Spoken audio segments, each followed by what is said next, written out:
Je suis docteur Batila Joël, secrétaire général du Front de libération de l'État du Cabinda. Je suis chargé de passer un communiqué de presse du président, son Excellence M. Njita Henriques Thiago. Mais ce communiqué destiné à la communauté internationale et au peuple cabindais. Communiqué de presse. Au nom du Front de libération de l'État du Cabinda, le président Njita Thiago Henriques présente tous ses faits de prospérité et de paix au peuple cabindais, en lui souhaitant plus de courage et mobilisation contre l'armée angolaise qui ne cesse de transgresser les droits de tous les Cabindais qui sont colonisés par l'Angola depuis plus de 32 ans. La terre du Cabinda appartient du peuple cabindais qui tient à sa souveraineté et surtout à son indépendance. Le Cabinda reste militairement occupé par l'armée qui continue à appliquer sans scrupule une politique de paupérisation, d'extermination et de purification ethnique du peuple cabindais à l'indifférence quasi générale de l'opinion internationale.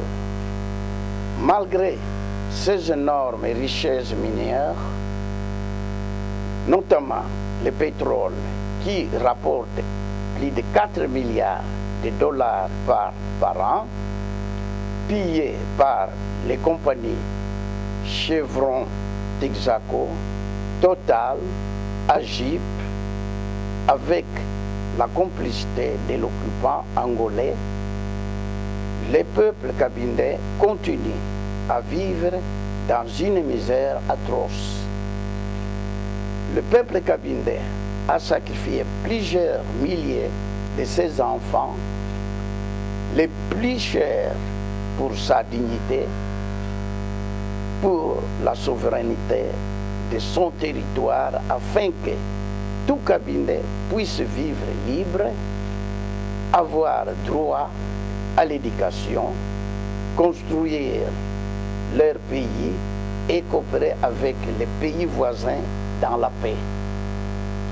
Certains pays africains vont participer le 10 janvier 2010 à la Coupe d'Afrique des Nations organisée au Cabinda, notamment des pays tels que Malawi, Ghana, Togo, Côte d'Ivoire, Guinée, l'Angola, l'Algérie, Tunisie, Mozambique, Afrique du Sud et d'autres pays. Les pays africains et la communauté internationale sont au courant de la situation catastrophique qui sévit au Cabinda, qui va accueillir une partie des yeux. Comme vous le savez, il y a toujours eu des actions militaires de la part de l'armée de libération du Cabinda, forces armées cabindaises, qui ont fait des morts angolais, chinois, brésiliens, cubains, etc. Les pays africains participent à la CAN